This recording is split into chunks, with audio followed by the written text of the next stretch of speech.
Bonjour Christophe, bonjour à tous et bienvenue sur cette chronique Sciences et Fiction, qui aujourd'hui sera dévolue à l'évolution. Lorsqu'on discute avec des adolescents, on s'aperçoit que beaucoup d'entre eux ont retenu de l'école primaire qu'ils étaient des mammifères, mais qu'ils n'ont généralement pas intégré l'idée que, comme tous les autres mammifères, ils sont des animaux.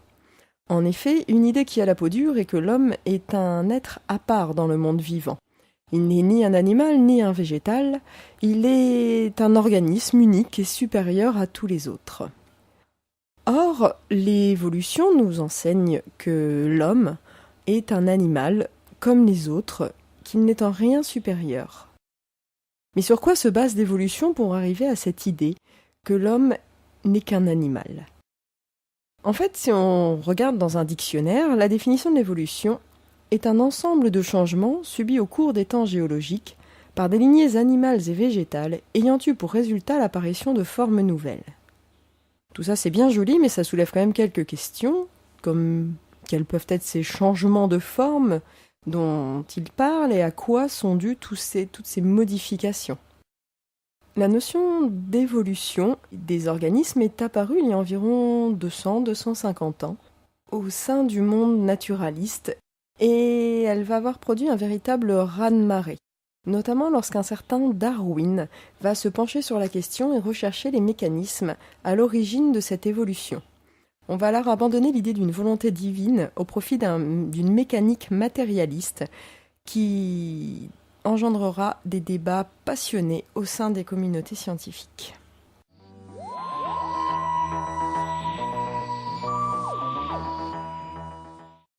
À la fin du XVIIIe siècle, on est encore dans l'idée que le monde est complètement statique, qu'il a été mis en place par un créateur divin et que l'aboutissement de cette création était l'homme, créature parfaite par excellence. Dans cette vision du monde, les espèces étaient complètement immuables. Chacune de leurs structures avait été créée dans un but précis. Chaque organisme avait une finalité. Et l'homme, lui, était un être totalement à part de l'ensemble de la création, une sorte d'aboutissement en lui-même. L'un des premiers à porter atteinte à cette vision du monde va être un naturaliste suédois, Carl von Linné, qui, avec son Systema Naturae en 1735, va organiser, classer l'ensemble du monde vivant. À l'origine, son but est tout simplement de retrouver dans la classification des espèces la division originelle, celle du créateur. Pour lui, l'homme est bien un individu supérieur à tous les autres d'un point de vue intellectuel et moral, mais dans sa classification, Linné va le rentrer dans le même ordre que les grands singes. Il va créer l'ordre Anthropomorpha, dans lequel l'homme sera un animal. Pour en arriver à là, Carl von Linné sont en fait basés sur les caractéristiques anatomiques des différents organismes qu'il a étudiés, caractéristiques qui pour lui ont tous été établies par le créateur, et au vu du grand nombre de similitudes entre l'homme et le singe, il va les regrouper dans un même ordre. Ça sera à cette époque, donc en 1735, un véritable tollé, car il a quelque part fait descendre l'homme de son piédestal.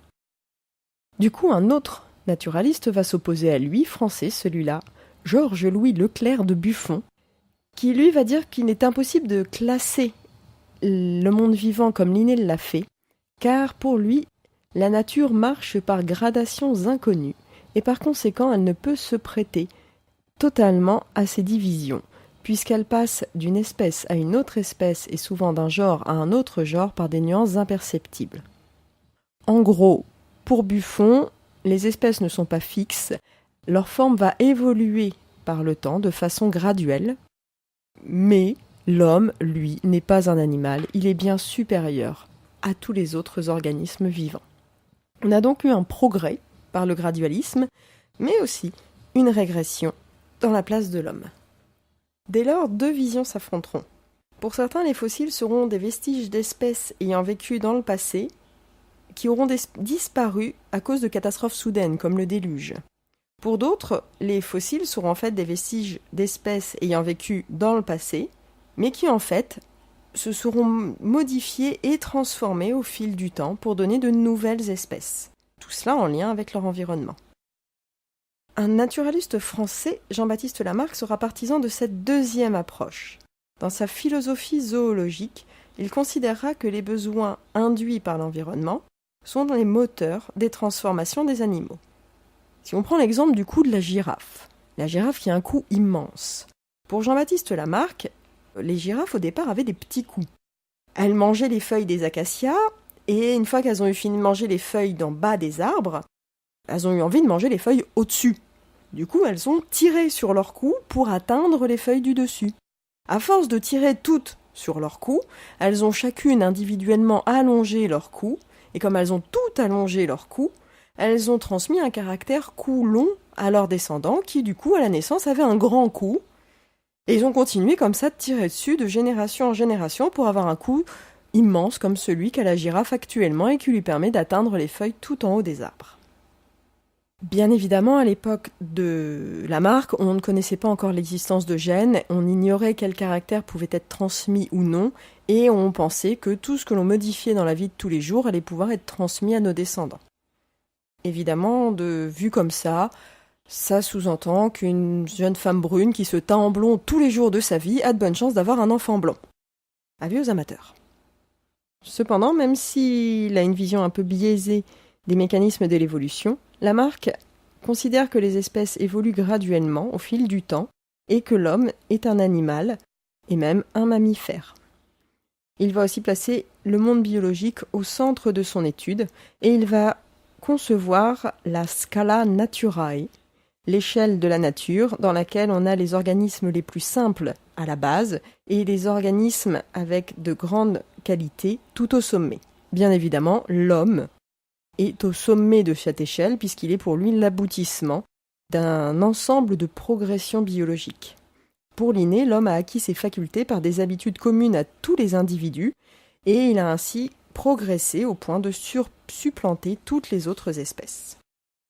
C'est dans ce contexte où on envisage l'évolution des espèces que va pouvoir arriver un jeune naturaliste britannique, Charles Darwin, qui va révolutionner la vision que l'on a à l'époque du monde vivant.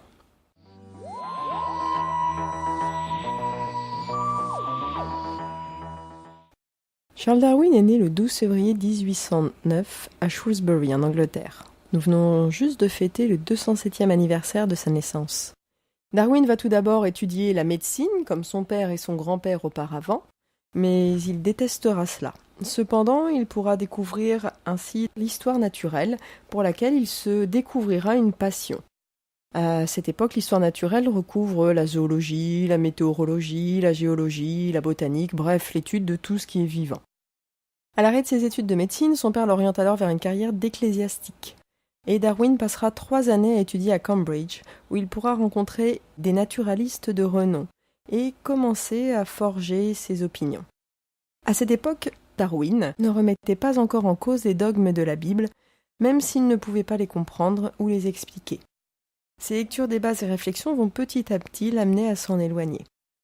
En 1831, il embarque à bord du Beagle, un frêle esquif qui, durant 4 ans et 9 mois, va faire quasiment le tour du monde. Durant ce périple, Darwin va pouvoir mener de très nombreuses observations géologiques et biologiques, à partir desquelles il élaborera sa théorie de l'évolution. Il commencera par adhérer à l'idée d'une modification progressive de la surface de la Terre, une idée que les structures géologiques sont formées par des forces qui exercent une action constante et graduelle au cours du temps et qui sont toujours en jeu. Cette idée de transformation graduelle de la surface de la Terre va petit à petit prendre la place de la vision catastrophiste des choses, comme celle du déluge qui aurait modifié l'aspect de la planète. En effet, les observations sur le terrain de Darwin vont corroborer ces modifications progressives. Il observe aussi comment l'extinction d'espèces est graduelle et non pas subite par l'étude des modifications de la faune locale, sud-américaine, suite à l'introduction de chevaux, moutons et autres espèces domestiques américaines lors de la conquête espagnole du XVIe siècle. Il constate que les espèces qui étaient répertoriées au XVIe siècle ont très largement reculé, voire complètement disparu, suite à l'introduction des espèces européennes. Cependant, c'est sur les îles Galapagos que Darwin fera ses observations les plus importantes. En effet, c'est là qu'il observera les célèbres pinsons de Darwin. Il s'agit de 14 espèces de pinsons, se ressemblant par la conformation de leur bec, par leur courte queue, par la forme de leur corps et par leur plumage. Le fait le plus curieux, d'après Darwin, est la parfaite gradation de la grosseur des becs chez les différentes espèces. C'est-à-dire qu'ils ont des becs tout petits jusqu'à des becs très gros et qu'on peut bien voir une continuité dans la taille des becs des pinsons. Toujours d'après Darwin, quand on considère cette gradation et cette diversité de conformation dans un petit groupe d'oiseaux très voisins, on pourrait imaginer qu'en vertu d'une pauvreté originelle d'oiseaux dans tout cet archipel, une seule espèce s'est modifiée pour atteindre des buts différents. Donc d'après Darwin, les 14 espèces de pinsons de l'archipel des Galapagos proviennent tout simplement d'une même espèce qui se serait diversifiée au fil du temps. Il est aussi intrigué par la ressemblance de cette espèce avec les espèces d'Amérique du Sud et aussi par leur répartition au sein des îles. Il aurait trouvé plus logique qu'une espèce se trouve sur une île et une autre espèce sur une autre île. Or là, les espèces semblent être réparties de façon plus homogène à travers les îles.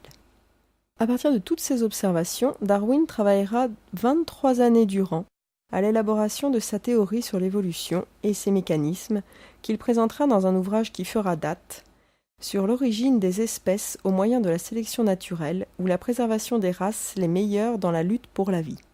On abrégera assez régulièrement par l'origine des espèces. À la sortie de ce livre, en 1856, la communauté scientifique se divisera. Les débats seront vifs. En fait, le point crucial, le point problématique de ce livre n'est pas l'idée même de l'évolution des espèces, idée qui avait déjà été amenée par d'autres auparavant et qui a été finalement plutôt bien acceptée.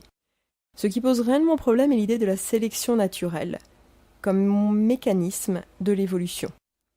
En effet, cette idée s'oppose à l'idée d'un esprit créateur en mettant en jeu des forces purement mécaniques. Darwin répondra à ses détracteurs point par point dans la dernière édition de son ouvrage de l'origine des espèces. Aujourd'hui, les théories de Darwin sont largement reconnues et ont depuis été fortement enrichies.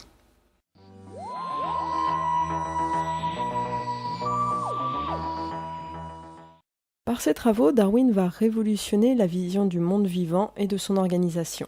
Fini le fixisme et le catastrophisme, fini les transformations volontaires des organismes et surtout fini la notion de progrès associée à l'évolution. Pour Darwin, la mise en place de nouvelles espèces est le résultat d'une accumulation de modifications et de leur sélection par l'environnement. C'est ce que Darwin nommera la sélection naturelle, aussi appelée la survie du plus apte. La sélection naturelle est en fait la sélection par l'environnement d'une forme déjà existante, mieux adaptée que les autres, pour survivre. En effet, il existe au sein de chaque espèce une variabilité naturelle, c'est-à-dire que certains caractères varient d'un individu à l'autre. Comme par exemple chez les humains, la couleur de la peau, des cheveux ou des yeux varie d'un individu à l'autre.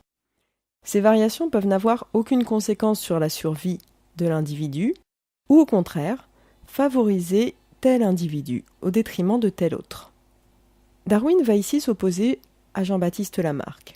Pour lui, il lui semble peu crédible qu'une espèce puisse volontairement modifier ses caractères, notamment parce que lorsqu'il étudie les plantes, il se dit qu'il y a assez peu de chances pour qu'une plante ait une volonté et décide par elle-même de se modifier. Il considère aussi peu probable que ces caractères modifiés au cours de la vie puissent être transmis à la descendance. Pour reprendre l'exemple des girafes, étudiées par Lamarck et de leur long cou, Darwin va considérer que pour une raison alors inconnue, il arrive que des girafes naissent avec un cou plus long que d'autres. Celles qui sont nées avec un cou plus long vont plus facilement accéder aux feuilles qui sont en hauteur dans les arbres. Et en période de famine, elles pourront ainsi se nourrir plus que les autres, accroissant leurs chances de survie. Étant donné qu'elles auront plus de chances de survivre, elles auront aussi plus de chances de se reproduire, et elles transmettront ce caractère de long cou à leurs descendants. Les girafes avec un cou plus court n'ayant pas survécu, elles ne se seront pas non plus reproduites, et ainsi le caractère long cou va se répandre au sein de la population au détriment du caractère petit cou, puisque dans l'environnement, il procure un avantage pour la survie de l'individu. Cette vision totalement nouvelle des choses va bouleverser la communauté scientifique, va aussi bouleverser le public, et nombre de critiques seront apportées à Darwin. Beaucoup chercheront des contre-exemples à la sélection naturelle, et notamment on pourra lui objecter l'existence de formes clairement défavorables à la survie chez certaines espèces. Par exemple, si on regarde un paon, c'est joli quand ça fait la roue, ça a une belle longue queue, mais lorsqu'un prédateur poursuit un paon, sa très longue queue est un grave handicap à sa survie puisqu'elle ralentit énormément sa course. La sélection de ce caractère peut s'expliquer par un autre critère de sélection que Darwin avait mis en évidence dès le départ, la sélection sexuelle. En effet, lorsqu'un paon fait la roue, la femelle va choisir celui qui fera la plus belle roue. Il y aura pour ça un critère donc esthétique, mais aussi un critère de santé, puisque plus le paon sera en bonne santé, plus ses plumes seront luisantes et la roue sera belle. Ainsi, le paon mâle ayant la plus belle queue et faisant la plus belle roue sera préférentiellement choisi par les femelles et aura donc une plus grande capacité à se reproduire qu'un paon qui aura une queue plus petite ou une roue moins élégante. Il y aura donc un plus grand nombre de descendants qui auront une longue et belle queue par rapport aux descendants à courte queue. Ainsi, la population de mâles avec une longue queue et faisant une belle roue dans la population augmentera par rapport à la population des mâles ayant une queue peu attrayante pour les femelles. Ce mécanisme de sélection sexuelle va pouvoir s'appliquer à la majorité des espèces, de même que le mécanisme de la sélection naturelle. Darwin aura donc révolutionné l'étude du monde vivant par son approche mécaniste de l'évolution, mais aussi par l'élimination de tous les caractères non héréditaires de ses travaux, c'est-à-dire qu'il a éliminé tous les caractères qui n'étaient pas transmis au fil des générations, comme par exemple la couleur des cheveux lorsqu'on les teint ou le bronzage lorsqu'on va à la plage. Caractères qui auparavant étaient considérés comme étant transmissibles aux descendants. Cependant, Darwin restera toujours dans l'incapacité à expliciter l'origine des modifications à la naissance. En effet, bien qu'il ait eu connaissance des travaux de Gregor Mendel, travaux sur la génétique qui mettaient en évidence les règles de la transmission héréditaire des gènes, il n'aura pas prêté attention à ces travaux et restera dans l'ignorance des règles génétiques de l'hérédité. Ce n'est que plus tard que hérédité et mécanisme de l'évolution fusionneront dans ce que l'on a nommé la théorie néosynthétique de l'évolution. On va donc être en mesure d'expliquer l'origine des modifications des caractères et de l'apparition de nouveaux caractères chez les organismes vivants. Dans nos cellules, on a une très longue molécule qu'on appelle de l'ADN. Cette molécule est en fait constituée d'un ensemble de toutes petites briques qu'on appelle des bases et qui sont alignées les unes à la suite des autres. C'est cet ADN qui va être transmis aux descendants. Pour cela, il va d'abord être répliqué au sein des cellules. Et lors de la réplication, il va y avoir un taux d'erreur qui va persister, qui va être d'environ une base tous les 10 millions. Donc, une fois toutes les 10 millions de bases, il y aura une erreur qui se glissera. Et qui se retrouvera donc dans les spermatozoïdes ou les ovules, et par conséquent, au final, chez le nouvel enfant qui naîtra. Cette erreur peut être sans aucune conséquence, c'est-à-dire qu'elle ne modifiera en rien l'individu. Ou au contraire, cette erreur, qu'on va appeler donc une mutation, va pouvoir modifier les caractères de l'individu. Si les caractères de l'individu sont modifiés, on va pouvoir avoir des modifications favorables, qui seront sélectionnées par l'environnement, par exemple une mutation cou plus long chez la girafe, ou des mutations défavorables, qui ne seront pas sélectionnées par l'environnement, comme par exemple un caractère tout petit cou chez une girafe. Certaines de ces mutations et de ces changements de caractère seront parfois neutres, c'est-à-dire qu'ils n'auront aucun impact sur la survie ou non de l'individu, comme par exemple la couleur des yeux chez les humains. Qu'on ait les yeux bleus ou noirs, normalement, on a la même chance de survie et la même chance de reproduction. Ces mutations vont donc être à l'origine de l'apparition des nouveaux caractères qui seront ou non sélectionnés par les conditions environnementales au moment de leur apparition. La découverte de la génétique et de l'existence de mutations silencieuses, c'est-à-dire qui n'impactent pas les caractères, ou de modification neutre des caractères, va entraîner la découverte d'une troisième force de l'évolution, que l'on va nommer la dérive génétique. En effet, les mutations vont pouvoir s'accumuler chez l'individu au fil des générations lorsqu'elles sont sans conséquence sur sa survie et sa reproduction. Si on accumule ces mutations sur un très long terme, au sein d'un petit groupe de population, on va, au bout d'un vraiment long terme, pouvoir arriver à la mise en place d'une nouvelle espèce. Si on prend un exemple d'humain, vous prenez 30 gens, dont 8 ont les yeux bleus et 22 les yeux foncés. On décide de tirer au sort 8 personnes qui iront vivre toutes seules sur une île déserte. Il est tout à fait envisageable que ce tirage au sort sélectionne uniquement les 8 personnes qui ont les yeux bleus et qui ont la joie d'être à la fois des hommes et des femmes. On envoie donc ces 8 personnes à yeux bleus vivre toutes seules sur une île, pendant que les 22 personnes aux yeux foncés restent, elles, sur leur île. Au bout d'un certain nombre de générations, sur l'île où il n'y avait que des individus aux yeux bleus, on n'aura toujours qu'une population d'individus aux yeux bleus. Si l'on prolonge l'isolement, d'autres caractères que la couleur des yeux vont diverger au fil du temps, et après un grand nombre de générations, on pourrait arriver à une spéciation. Bien évidemment, ça ne va pas se faire sur juste quelques milliers d'années, on va être plutôt dans des échelles de temps de quelques centaines de milliers, voire millions d'années, pour arriver à cette spéciation. Cette dérive génétique est toujours à l'œuvre chez les espèces, à l'heure actuelle y compris chez l'humain, puisque si l'on compare avec nos ancêtres, nous perdons nos dents de sagesse, qui étaient un caractère beaucoup plus répandu il y a quelques milliers d'années qu'à l'heure actuelle. C'est un caractère qui n'est pas utile pour notre survie ou notre reproduction, et que petit à petit, nous perdons. Donc, pour résumer, l'évolution va en fait être liée à 3 forces, 3 mécanismes: la sélection naturelle, la sélection sexuelle et la dérive génétique, qui, tous les 3 combinés, vont faire évoluer les espèces et vont entraîner la disparition de certaines et l'apparition d'autres espèces.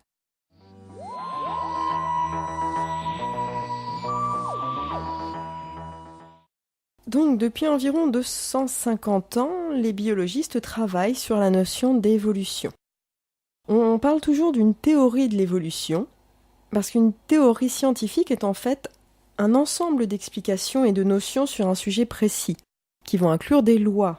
C'est pas juste une hypothèse, comme on l'envisage souvent. Une théorie scientifique va être soumise à l'observation et à l'expérimentation. Elle va être confrontée au réel, et si elle ne correspond pas à ce que l'on observe, elle devra être revue et corrigée. Elle permet de prédire ce qui se produira et elle doit être compatible avec tout ce qui est observé. La théorie néosynthétique de l'évolution répond à tous ces critères, tout comme la théorie de la relativité d'Einstein répond pour l'instant à tous ces critères. D'ailleurs, encore récemment, on a pu découvrir les ondes gravitationnelles qui avaient été prédites par la théorie de la relativité générale. La théorie de l'évolution a elle aussi permis de prédire un certain nombre de phénomènes que nous avons pu observer par la suite. Il y a cependant toujours un certain nombre de détracteurs à la théorie de l'évolution, notamment parce que ça touche à la place de l'homme dans le monde vivant. Aux USA, le créationnisme fait rage à l'heure actuelle.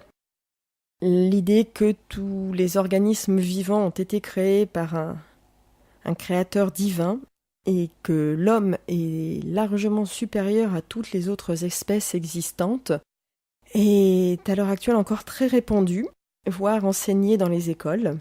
De même aussi parfois que l'idée que la Terre est plate et que les visions lors des missions spatiales, les photos de la Terre ronde sont en fait des complots gouvernementaux.